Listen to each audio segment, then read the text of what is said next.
ACERCA. All right. Well, hello everyone, and thank you for coming here. Welcome to Workshop 14.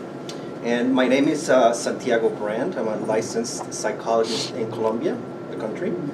And I've been working in neurofeedback for 11 years now, and doing some trauma work for the past 3 years using integrative work with neurofeedback, biofeedback, and something called brain spotting, which we will talk about today. Okay? You do brain spotting too? Yes. Oh, great, great. And I understand we have someone else doing brain spotting here. Only you. So it's great to have some brain spotting people here. And what I normally do is when I go to the neurofeedback workshops or conferences, I introduce people to brain spotting, and I do the other way around. I go to the brain spotting conferences and I talk about neurofeedback. So I've had a few colleagues and friends from both ends going into doing integration with both. And I think it works wonderfully with trauma and PTSD. So just so you know, I've been doing clinical and sports psychology since 2003, so it's 16 years now. And what really got me into trauma work was working with athletes and clients who would reach a plateau in their performance and their healing. And I started noticing that for some reason they wouldn't go further into that. So I started asking myself what it could be. And I came across Peter Levine's book called Waking the Tiger. And it's a really good book about trauma. If you haven't read it, I recommend that you do. It's Waking the Tiger by Peter Levine. And so that really got me into this path of working with trauma, which I have enjoyed. And I'm actually doing some volunteer work in Bogota, working with displaced Venezuelans, doing some brain spotting and neurofeedback for them. So some pro bono work for our brothers and sisters from Venezuela. Where'd you find a big enough population to work with? The crisis. Right. So today we're going to share a few things from both our experiences. I'm really honored to teach here with Linda as well. It's my first time teaching here at AAPB. My first time teaching with Linda. We've known each other for about 7 years now, and it's an idea I had been gestating for a while now. So now it's a reality, and we're really happy to be here. So by show of hands, we were thinking about doing a few things, but the workshop is for you. So we want to make it more hands-on, so that you can have the experience of working the way we do and maybe learning a new couple of things here. So by show of hands, how many of you use both biofeedback and neurofeedback in your practices? Okay. How many of you use only biofeedback? Only neurofeedback? Okay. And how many of you know what brain spotting is? Okay, so 2 or 3. Okay, that's great. So we were thinking about doing a psychophysiological stress profile in here with somebody. Is that something that you would be interested in doing and learning how to integrate? Yeah, okay. So I guess we'll do that. So we'll focus less on the theory, and in the thumb drive that you have all the articles that mention or where we got this information from. And if you need any more information about the things we talk that you don't find in the handouts, feel free to reach out to us, and we'll be happy to share that with you. Okay? So the reason I got into trauma is because one day I was browsing through TED Talks, and I noticed a lady talking about this study, which is called the ACE study. And if you're familiar with that, and if you're not familiar with that, I recommend that you get familiar with it. And interestingly, it's a study done by physicians, not psychologists. But I think it's quite interesting and important because it's the first time I see a study integrating psychology and medicine in the same realm. And I don't know normally how it is here in the United States, but in Latin America, specifically in Colombia, psychologists are usually trained to look at things from a behavioral and emotional perspective, and physicians are taught to look at things from an organic or medical perspective. And there's very few people doing integrative work. And for those of you who have been following me in social media or other means, you know that I'm big into integration. So I'm going to talk about how I work with my clients from different perspectives, not only psychology or medicine, but other perspectives that have been extremely helpful in trauma healing and trauma interventions for them. So the study was performed between 1995 and 1997 by a group of physicians from the CDC and Kaiser Permanente. And it's really interesting because they evaluated about 18,000 people, 18 and up, so people over the age of 18. And they were studying a series of dimensions or items that they were noticing. So this physician started noticing that certain clients were not healing or had illnesses that were not diagnosable through the traditional means.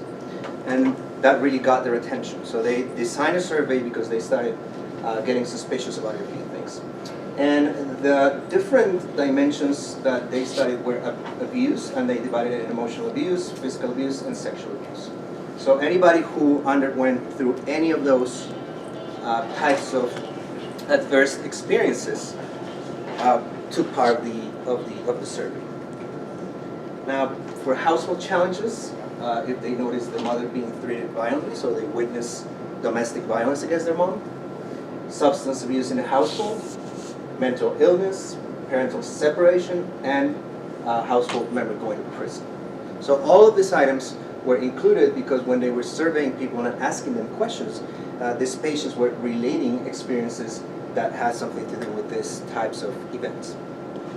The other one was neglect, emotional neglect, so being emotionally neglected, not being loved, not being hugged, not being picked up, not being talked nicely, and physical neglect, same thing. So these people were missing some aspect of that in their lives. And they came out with this pyramid, which is rather interesting. It relates a series of events that usually go in that sequence when it relates to trauma.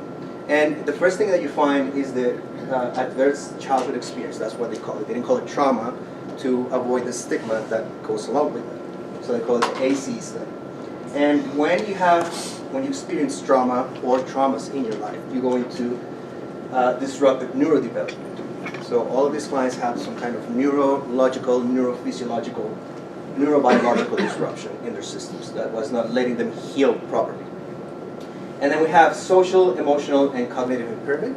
So socially not being able to relate to others, emotionally withdrawn, flat affect, and the adoption of health risk behaviors, which we will list in a second, and obviously disease, disability, and social problems, and for some of them, early death.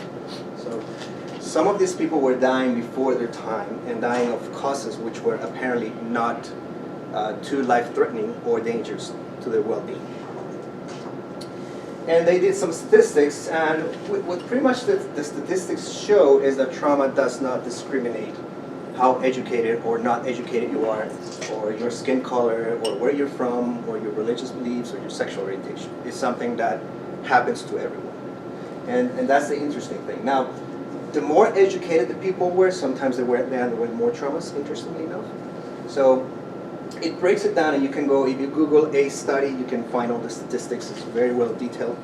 We're not going to go into much detail here, but it shows you some of the aspects. Now, for emotional and physical abuse, the females underwent more emotional abuse and physical abuse than the males. And it might have something to do with culture as well. You know, Hispanic cultures, you see a trend going more towards the females or the males. And it goes to show how trauma can be taken into account into the folklore or culture of a specific people, a specific group. And that's something you have to take into account into treatment. It's not the same treating somebody from Colombia or Venezuela as treating somebody from Africa, or somebody from an European country, somebody from a different cultural background. So it's something that you really need to take into account. And they developed something called the ACE scale, which goes from 0 to 5. 0 meaning zero trauma history, no traumas, to 5 or more events, traumatic events in their life. And they found that the more adverse experiences, well, the worse off people were, the sicker they were. Okay, the more dynamics and different presentations they had. And some of the adoption of risky behaviors that they noticed was alcoholism, and some diseases like chronic pulmonary disease, depression, fetal death for women who had been traumatized and they were pregnant, a poor health-related quality of life, illicit drug use, ischemic heart disease, liver disease. So it's not only behavioral issues, we're also finding illnesses and medical stuff that is related and correlates pretty well with the adverse experiences that these people experience in their lives. And again, the more they had, the more they experienced, the worse off they were. So you will probably notice this in the clients that you work with, and you probably notice that some clients who apparently do not seem to be traumatized or present the traditional aspects of trauma will be traumatized. Or some clients will not relate certain events in their lives to traumatic events and the symptom presentation that they're showing up with to your office or your clinic. So that's something to really take into account. And that partly is because trauma has a stigma, and mental health has a stigma. So for traumatized people, they're usually re-victimized when they go tell somebody about their experiences. They're ridiculed, they're blamed, and so it keeps people from really talking about it, and they start going into constriction and all these behavioral inhibitions and psychological inhibitions that are ultimately making their health a lot worse. So this is from Peter Levine's book, and I think it really talks and goes to the heart of what trauma is. And it says, if you're experiencing strange symptoms that no one seems to be able to explain, it could be arising from a traumatic reaction to a past event that you may or may not remember. So trauma can be pre-verbal, prenatal, or people can simply not remember it, okay, because they have suppressed it from their conscious memory. Okay? Now, you're not crazy, you're not alone, so there's a real explanation. Many trauma clients will feel they're losing their mind, they're crazy, they're unique, there's no hope or cure for them. Okay? So it's very important to explain to them that this is not a reality for them. And it's important to understand that we can help heal trauma. We can not only reduce the symptoms, we can eradicate the symptoms of trauma. Okay? And this can be for somebody who was traumatized 5 minutes ago, 5 years ago, 50 years ago. So we can go back to that and we can help people heal with the tools that we want to present to you. And if you work in this field, you're probably familiar with the HPA axis, hypothalamic pituitary adrenal axis. Okay? And this is the physiological chain of events that takes place every time we go through the stress response or the trauma response. Okay? And it really is important to take it into account because the organic reaction to a traumatic event or stress will sometimes hinder your ability to heal the brain. So I've had clients who I do neurofeedback with, and they progress nicely up to a point. And we hit a plateau, and we can't go any further. We don't know what's going on. So then it was when I came across functional medicine that I discovered one of the reasons why. Okay, and the HPA axis is very well related in Sapolsky's book. Robert Sapolsky, a biologist from Stanford University, called "Why Zebras Don't Get Ulcers." Okay, and it's also a National Geographic documentary from 2008. So if you go Google or YouTube stress portrait of a killer, you'll find the documentary. And if you buy the book, he will go into detail about all the hormonal influence that stress and trauma will have in the body and how that in turn affects behavior. Okay? What did you say the name of the documentary is? Stress Portrait of a Killer.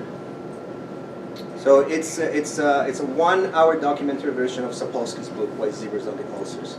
It's a very well detailed documentary, and he goes into explaining all the different different components of stress response: the neurological, the hormonal, the biological, the emotional, psychological. So it's very well put together. And actually, Sapolsky came up with a book last year called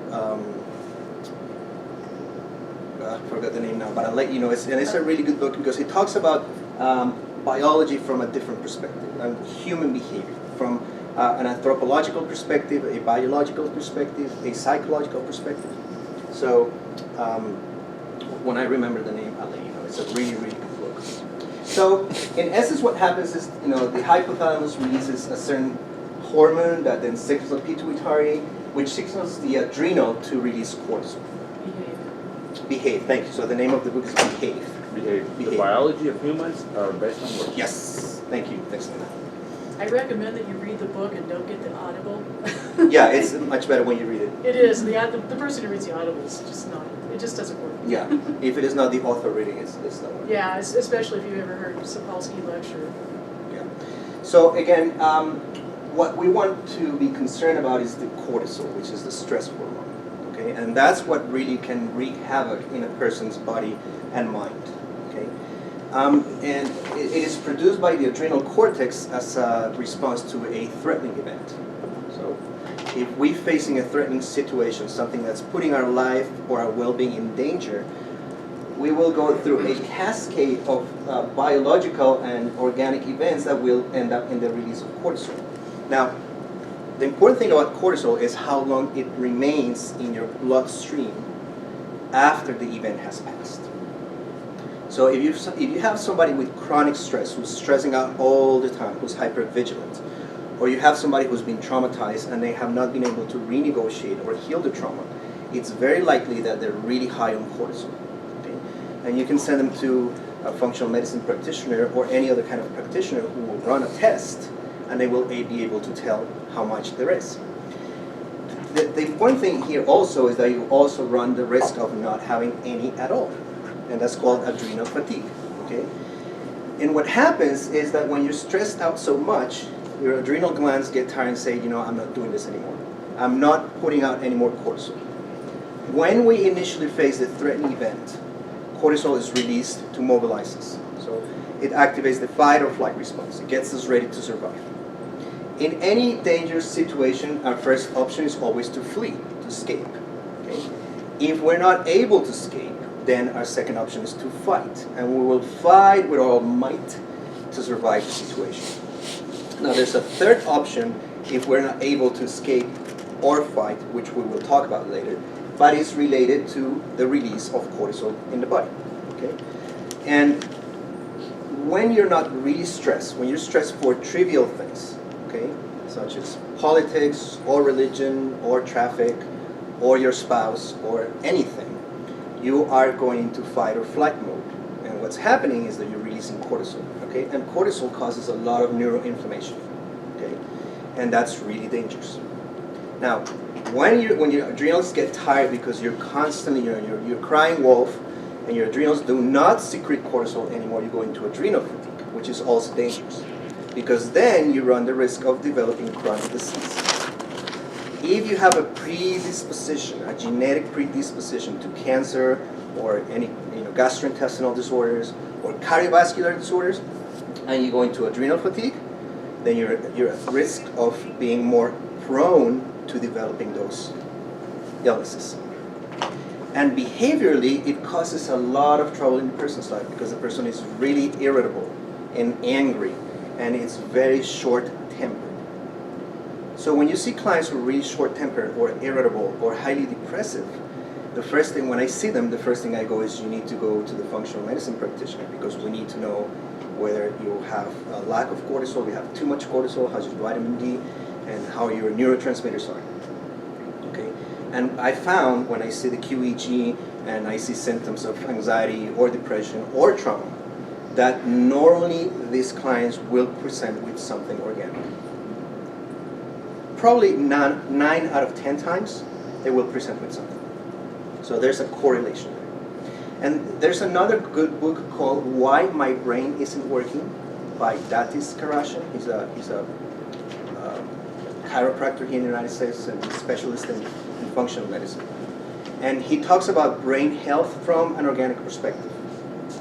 So if you want to learn more about how your clients might have poor brain health for some other issue that goes beyond scope of practice, it's a really good book. Okay? Why My Brain Isn't Working. And when I read my book, that's when I learned about functional medicine. So the first thing I did was to go to a functional medicine specialist myself, see how it works, and I was really happy. So I work with him now, and I refer clients, and we refer clients to each other back and forth, and we do great work. So this is the APA's definition of trauma. So it's an emotional response to an event, whether we experience it ourselves or we experience other experiencing the event. So when we witness violence against others or adverse events, we can end up being traumatized as well. Okay? So for me, it's particularly difficult with the situation in Venezuela, because what happens is I live in Bogota, which is the capital of Colombia. So everything tends to be centralized in the capital cities in our countries. And I live about 1 kilometer away, half a mile away from where I work, so I always walk. And every block, there's a Venezuelan begging for help. Food, work, health problems. And so it's really hard to see. It's really hard. So it also puts the strain on our economy and our emotions, because we're trying to help, but there's so much we can only do. So it goes into also affecting society at large. Now, trauma can be prenatal or prenatal. So if mommy is pregnant with me and she is the victim of domestic violence, chances are I will end up being traumatized. Okay, as a fetus, as a baby. Okay. And Sapolsky's book, Why Zebras Don't Get Ulcers, mentions this, and he mentions how the amygdala of the fetus can be rewired if mom is anxious or depressed, meaning that I will develop the genetic predisposition to anxiety and depression, or even PTSD symptoms. Okay, so it could be transgenerational. It could go from generation to generation without me directly experiencing the event itself. It could be birth trauma. So when I'm born, if I lack oxygen, if they have to use forceps to get me out, if I have to end up in an incubator because I caught an infection in the hospital, all those things will also affect. Now, I will not remember consciously, but my central nervous system will. Okay, and there's telltale signs later on in life. Okay, and it could develop early age or it could develop later in life. So there's no exact set point for the development of trauma symptoms in a person's life. And you will see all those things. Now, I recently, when I started doing brain spotting, I had the chance to go to phase 3 with David Grant, the creator, and he actually discovered brain spotting working with an athlete. Okay, and as a sports psychologist, I was not trauma informed. And athletes undergo a lot of trauma that is related to their performance and their mental health. Okay, so I think it's really important whether you work in clinical psychology or social psychology or educational psychology or sports psychology. I think every mental health practitioner should be trauma informed. And now the very first thing I do when a client comes into the office is do a trauma assessment. So the first thing I recommend is that you do a trauma assessment, a trauma history assessment. Okay. You have a good one? Well, I normally base QEG. I have the ACE scale, and I just do an interview. That's just basically what I do. And most people, when they're one-on-one seeking help, they're quite honest about it. Now, sometimes people will not relate certain things to being traumatized, and we'll talk about that a little later and see how you can prep for those. Now, trauma doesn't differentiate whether you're famous or not famous. And we have a list of people. Lady Gaga has been outspoken about her sexual assault history.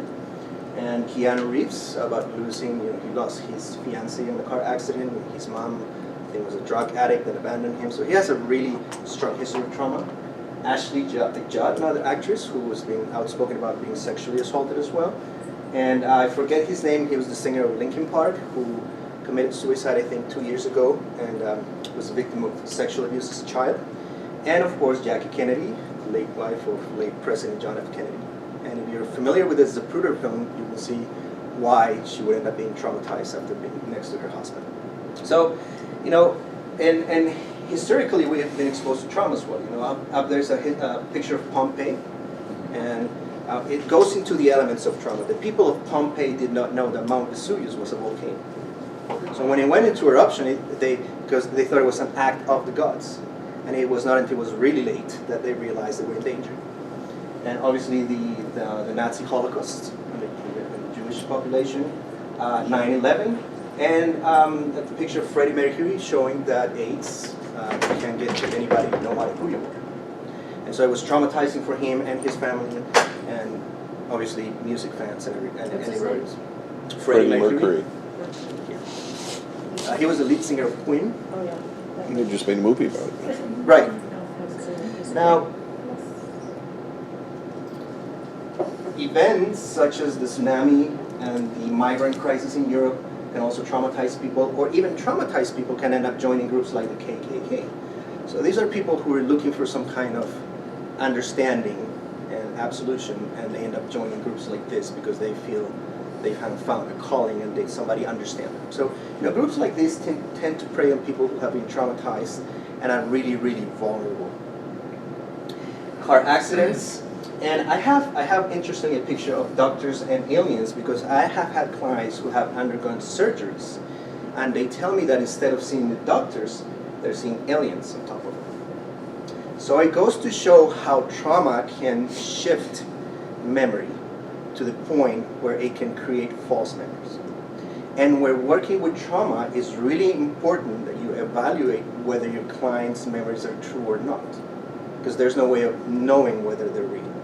And there's been cases when somebody remembers being abused by a relative when in reality it never happened.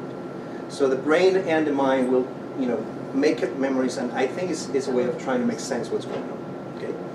And this is actually something that happened to me when I was born. I was getting strangled with the umbilical cord, and I lost some oxygen. So that's my first trauma coming into the world that I didn't remember. But not knowing now what happens, it makes sense to a lot of the symptoms I was experiencing, and before I seek treatment for it. And then we have that. You missed one. We have Uncle Pablo. As a Colombian, you carry the stigma, and I think we always will. And same thing for the people of Germany with Adolf Hitler. And this is Dilma, who was the president of Brazil. She was impeached, I think, 2 years ago, after she created a huge economic and social crisis in Brazil. So it goes to show how somebody who's probably been previously traumatized goes into power and then creates a lot of trouble for a lot of people. All right. And there's the link between trauma and many other things. So this is an article that talks about trauma and work addiction. So ways people cope and self-medicate, and we also see that. Now here's an interesting fact about Colombia. I want to talk about it because it's culturally very important to understand this. Usually every year at the beginning of the year, the media in our country releases the list of the happiest countries in the world, and Colombia never goes be below the second place. So we're either the happiest or the second happiest country in the world, according to our media, right? So obviously, thankfully, we're not stupid and we don't buy it, but that's where our media says, right? So we're always the first or the second. And this is a movie that came out a couple of years ago called The Happiest Country in the World.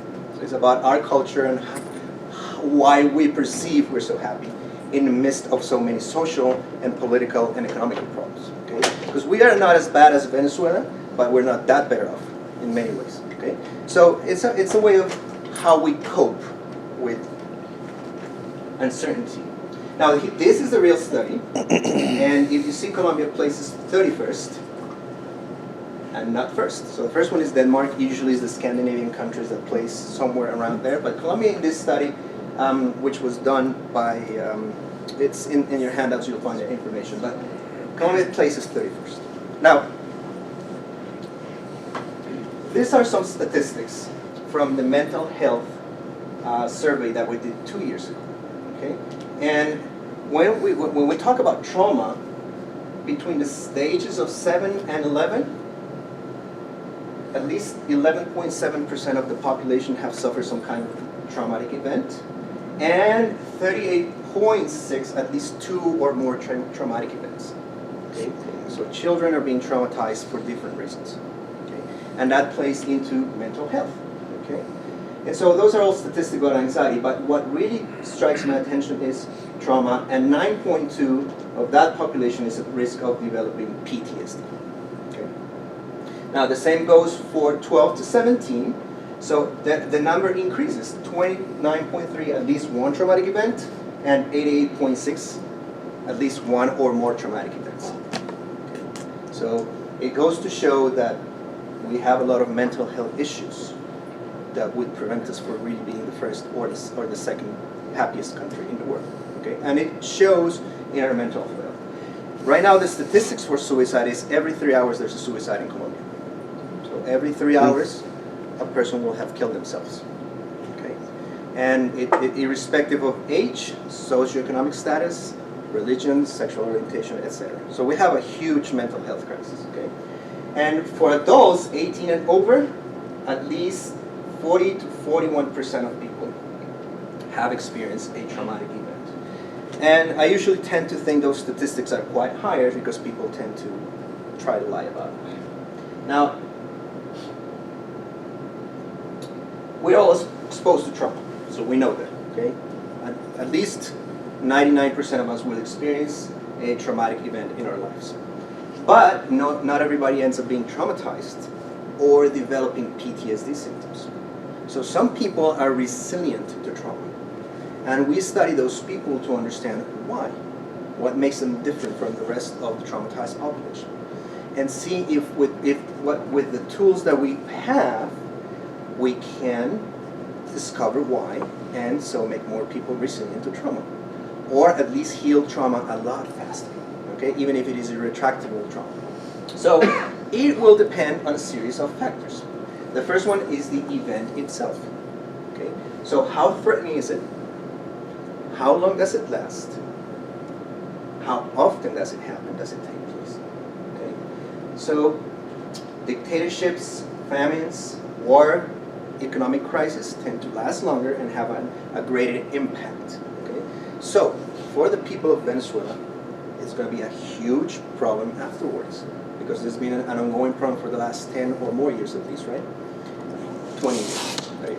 So we have people being constantly traumatized by what's happening there for 20 years. So when finally the crisis is over and they get Maduro out of power and they reinstate democracy, it's going to be late for a lot of people.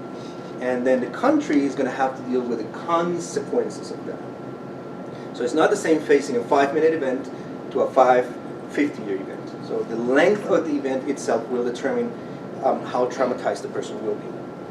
Now the other one is the content of the person's life. So if there's support, you're more resilient. If there's lack of support, well, you're more prone and vulnerable. And poor health, stress, or poor nutrition will play a role. So we have here a person with a disability trying to escape a natural disaster. Should that person survive, his chances of being traumatized are going to be greater because he had to fight harder to survive. He didn't have the tools of a person who's able to walk to escape as efficiently. And if he had to do it alone, it's going to be even more threatening to his life. So we have to put ourselves in the context of the client when we're doing trauma work. Is the client going to be able to escape the traumatizing environment or not? Are we going to be treating people who are going back to that environment? And how do we develop tools to help them be more resilient in the midst, in spite of being traumatized constantly? Now the physical characteristics is another big one. Okay? So being fit, being in good shape gives you a better chance of surviving. Okay? And also what you do at the moment of being traumatized. The picture on the right is a drawing from a book called The Body Keeps the Score. And it's a child doing a drawing of 9/11 right after it happened. And they found out that the kids who did drawings of 9/11 were better off, were more resilient to trauma. Because that's how they learned to renegotiate the trauma. Some kids painted cushions and big mattresses at the bottom of the tower so when people were jumping, they would not die. And some kids would describe the drawings as doing that. So it's kids creating their own resilience. Now the other one is from a movie called Zombieland from 2009, and it's about a zombie apocalypse. And one of the main characters starts narrating the movie, and he has a set of rules for how to survive the zombie apocalypse. So the first rule is cardio, okay? And so he goes to say, for obvious reasons, when the zombie apocalypse hit, the first ones to go were the fatties. That's how he opens it. And they show this overweight kid running for his life with a zombie, getting after him, and they showcase the big, in big letters the word cardio. So when the zombie cuts up with him, eats him. Okay, but it goes to show how physical health might be able to help you survive. Now, the learned capabilities. So if you are raised with the tools to survive, you might be better off. Okay, so children who are overprotected are more prone to being traumatized. They're more prone to anxiety and anger. And it's no mystery, we see it every day. Okay? if we teach them the tools to be more resilient, we're better off. And the picture of the right is a U.S. soldier teaching in the Philippines soldiers to, when they had a problem with insurgency, they're teaching them how to survive torture. So they would torture the Philippine soldiers on purpose in case they were caught by the insurgency, and they would teach them how to survive and withstand it. So they were giving them the tools. They were pre-traumatizing them in a way for an eventual or possible trauma. Okay. So teaching the client the tools is very important. Now his sense of resilience. Okay. If you think that you can survive and you have the confidence, you will. If you don't, then you won't. Okay? So it could be external, it's what the environment provides us, and it's internal. So it's our own self-perceived abilities to survive trauma. Okay? Now, I'm going to skip this. So this is in the book, Waking the Tiger, he mentions this event which took place in California in 1976. These three guys are pedophiles who one day decided to kidnap and hijack a school bus, all right? And they buried the kids underground. These are some of the testimonials from those people. Okay? Now, the one that really gets my attention is the last one. It says, after the kidnapping, I started to hear a voice in my head when I was 11. It turned violent. I fantasized about killing my kidnappers. And it turned out that he developed schizophrenia. Okay. And there's usually a correlation between traumatic events and the onset of schizophrenia. Always starts, or it often or sometimes will start after a traumatic event. So people who are predisposed to mental health issues and something as dramatic and as terrible as schizophrenia will have more chances of being traumatized and developing it after a traumatic event. Now, it doesn't differentiate culture. This is in Bogota on November 6, 1985. So that's the Justice Palace, which is the equivalent to your Pentagon, okay? And is where all the archives for all the legal proceedings against the drug lords and the insurgency were taking place at that moment. And Pablo Escobar paid an insurgency group called the M19 to invade the palace and burn all the files. And it turns out that these people, who are the missing people from there, were videotaped living alive, and they're still missing.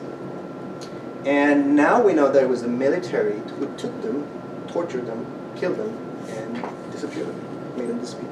Okay? So for the relatives and the country, it's been an ongoing process because we don't know what their fate was.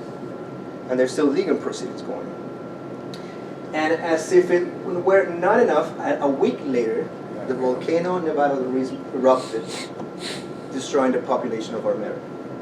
Erupted at 11 p.m. at night, creating a huge tidal wave, a pyroclastic cloud of mud that buried the population. So people did not have a chance to escape because most people were sleeping at the moment. About 25,000 people died during the tragedy. And this little girl became the icon of the tragedy. Her name was Omaira. And she was trapped in the rubble. She was unable to escape, and she succumbed to hypothermia and her injuries a few days later and passed away, November 16th. And that image went around the world. They interviewed her. She was 13 at the time, only 13 years old. And it's an image that lives still. So every year on the anniversary, people talk about Omaira and go visit her grave, and it's something that's embedded in our minds. I was 8 years old when it happened. Now, there's also a history of success and failure. So you have to take the client's history of success and failure with previous events into account. For people who live in Tornado Alley here in the United States, well, they have to undergo a lot of training and simulations on what to do in case of tornadoes. For people who live near volcanoes or other natural disasters, natural events. And this is a picture from the Cold War. And many of you might remember being trained Duck and cover in case of a Soviet nuclear attack, right? So while you're being prepared, you're also being traumatized because you know you could die at any moment. And at such a young age, it's not a nice thing to have to go through, right? So while they're preparing you, well, those things. Now, there are 4 components. How am I doing with time? Let's see, sorry. So there are 4 components to trauma Yeah, that yeah. your clients, how long do I have? 45 minutes. Okay, so I'll move quickly through this, and this is really important. These 4 components of trauma, your clients will present at any time, okay? And you have to take them into account. The first one, and they will all occur. They don't occur in a sequence, they don't occur sequentially, but they will take place, all 4 of them, at one time or another, right? So the first one is hyperarousal, constriction, dissociation, and the freezing response. And I'm going to talk about that. So hyperarousal is obviously the person being hypervigilant. Okay?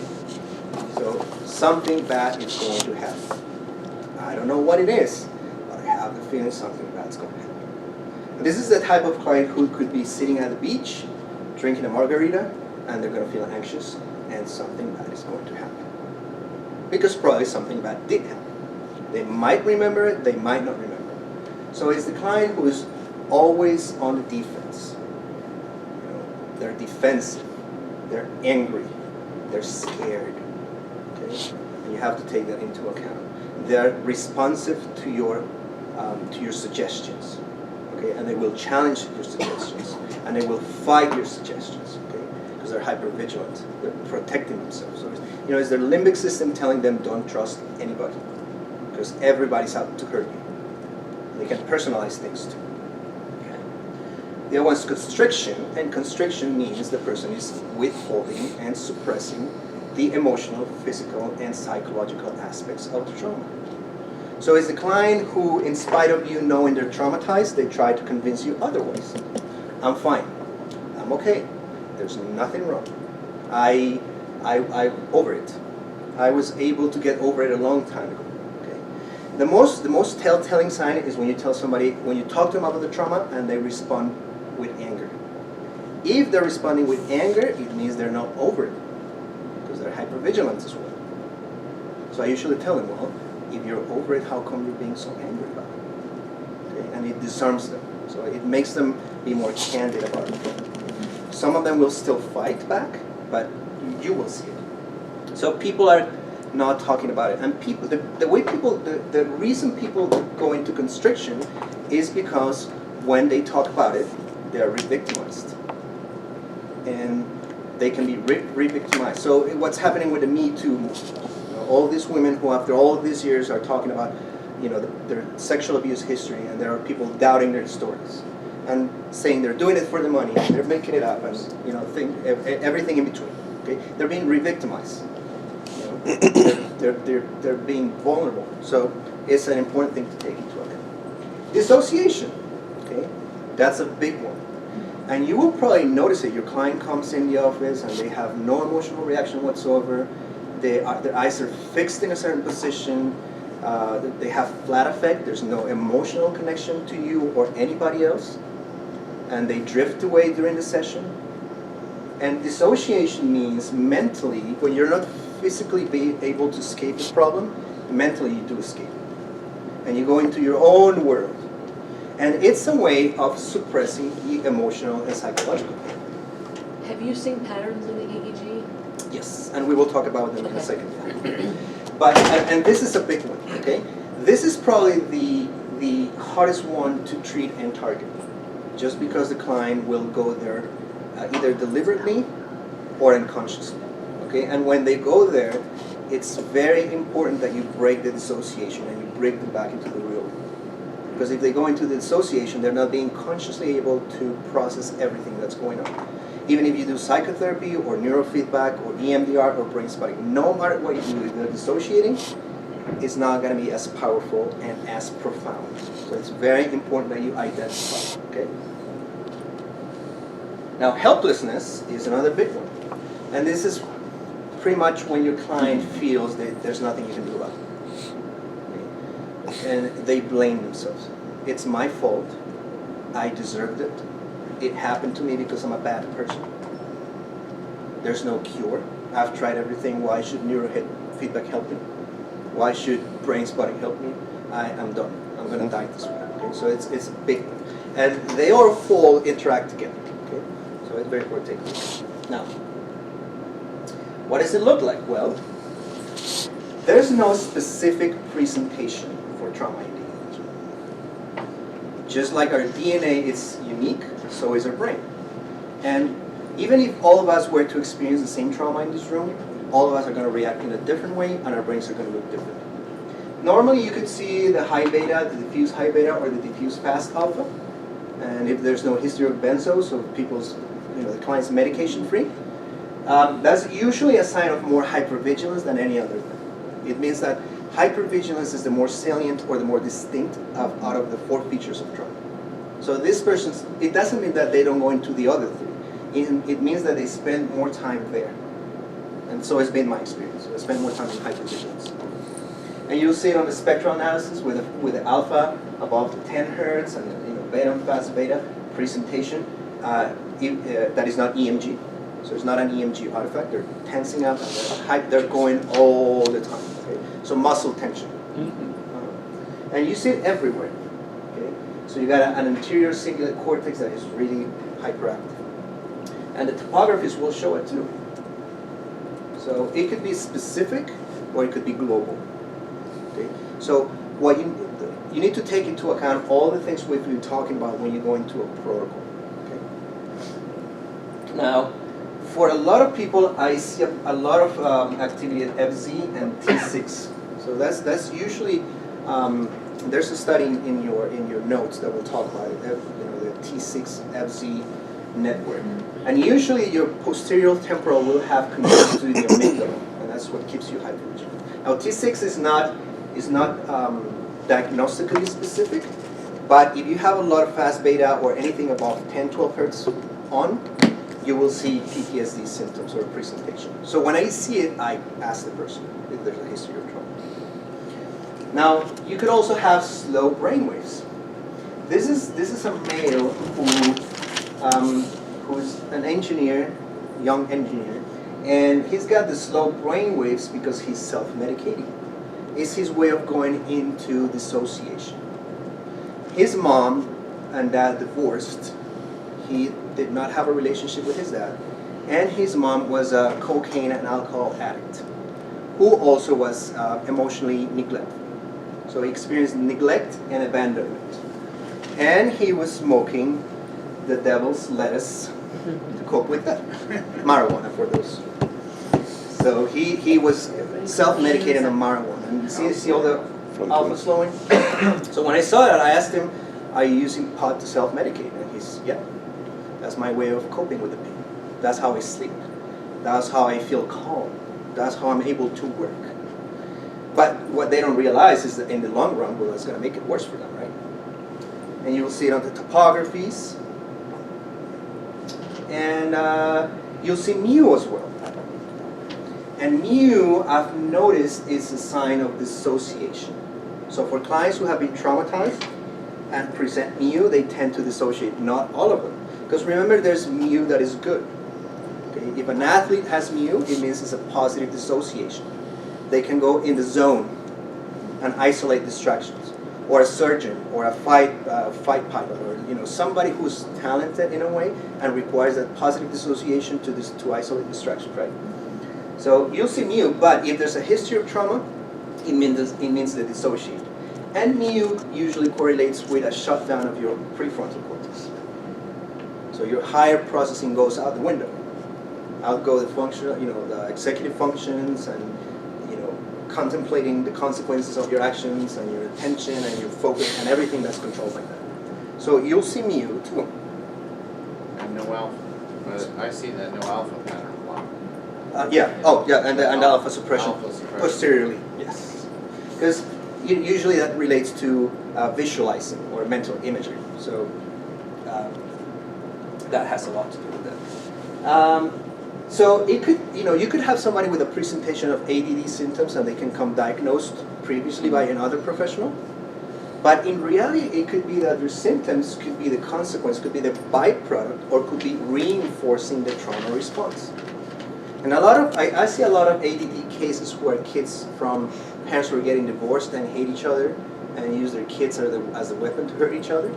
So in reality, it's ADD symptoms that could be the byproduct of a trauma and reinforced by the trauma. So doing a trauma assessment is very, very important. And kids who are oppositional defiant with a strong cingulate cortex will be the same thing. All right, so same thing. Sometimes you see slow brainwave patterns and you see the hypercoherence frontal to occipital, meaning that the front and the back of the brain are not talking to each other. Because if you see phase stability from the front to the back, it's hypercoherence. So the front and the back of the brain are fighting for control, which means the brain is going offline, which means it's a way of dissociating as well. So it's a dissociation that's affecting their cognitive behavior and their performance, but they're also dissociating because they need to. If they want to escape the pain, they're going to need to do that. So you also see beta spindles. And beta spindles usually, I see when we do the analysis with a functional medicine doctor, beta spindles will correlate with inflammation. So they will usually have too much cortisol, or they will have adrenal fatigue, among other problems. Okay? So beta spindles, it's important that you look out for inflammation, that you assess for inflammation. Because if you have inflammation, it's really hard to help them. If you don't bring down the inflammation, it's very hard. So you can downtrain that high beta all you want, and it won't budge. It's just not going to do it. And the client will remain in that point where they are. But when you bring down the inflammation with supplementation, good nutrition, exercise, the client will start progressing nicely. And you have to give it time, okay? So I think I'm going to stop there. I'm going to turn it over to Linda, because I took too much, sorry. No, you're okay. I'm gonna steal this, over here, though. I just saw this as you were talking about it. I didn't use this. So I didn't have that. They don't make it light, do they? And I'll talk about a little bit more about functional medicine assessment and how it can help later on. Yeah, okay, sounds good. Thank you, sir. All right.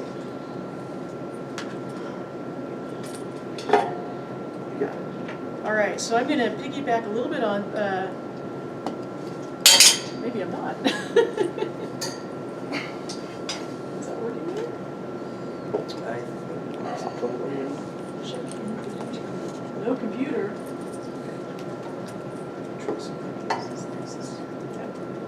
You have it set up for 2 screens?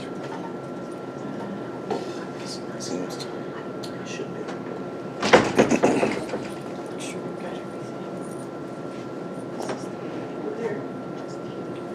Oh, what's this? Is this yours? Mhm. Oh. Isn't it an option? You have it set up for 2 screens? No. Go to displays and Yep, preferences. I gotcha. Usually it registers pretty well. So, this one was, Or reboot it and should. I don't want to do that. Thanks, but no. Yeah, I think it's for the projector. It's like it doesn't want to. It's not finding it right. Is it plugged down here? There's a connection right here.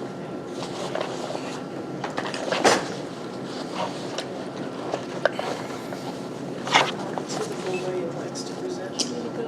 Oh, yes, please. Thank you.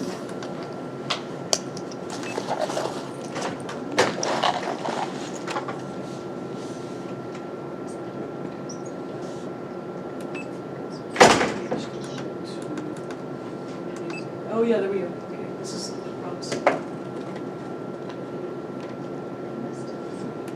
you try one? I just tried You it, did? yeah. So it's It's kind of weird. Oh. Maybe? somebody went here. Yeah, I'm not getting, it's not letting me go full screen or anything else. You don't have an HDMI cable, do you? What's We're that? using the Yeah, that's an conversion. HDMI right there. No, see, it's not plugged into HDMI, it's plugged into your... She does that display. But it for should be heard. It did for mine, yeah. Oh, I see the problem, there's a fruit on the back. What? I see the problem. There's a fruit on the back There's of a fruit on the you. back, hey, don't give me a hard time. Alright, so, yeah. Is that one of Tony Apple's Try this, machines? let's do this, just for Just think what we're grants. doing to those Let's see if thousands it's of children we have right. in cages that we've taken away from children. Put it in Windows mode. Doesn't even want to You want- recognize it. It should be You working. know, it's 15 years. The U.S. is a Latin country. Yeah, But I not use by these all the immigration, by time. We use birth. these converters all the And time. at that point, Adolf Hitler and Donald Trump will be discussed in the same paragraph. I'm not kidding. And those kids that have been traumatized in those cages, they're going to be out. Santiago, let's do this. Let me, I will, actually, I have my PDF of that on Okay. the thumb drive. If I can just use yours, I'll Yeah, just go for it. Except I won't be able to show you my cases. That's another problem. You can pop them Well, we over. can start with. Just pop 'em over. Yeah. What's that? Just pop them over. You know, have all the software. Oh, I've yeah. got all queued up. Let's see. Okay. This makes Lincoln's face. We might just get all cozy together. There's the bird. Who has that thumb drive? It's right there, Okay. next to the phone. Oh, we're trying to get the. Yeah. Oh! Oh, okay. Do you have a different, do you have a full HDMI to projector? That's probably what we need. Yeah, maybe we'll get you over to this.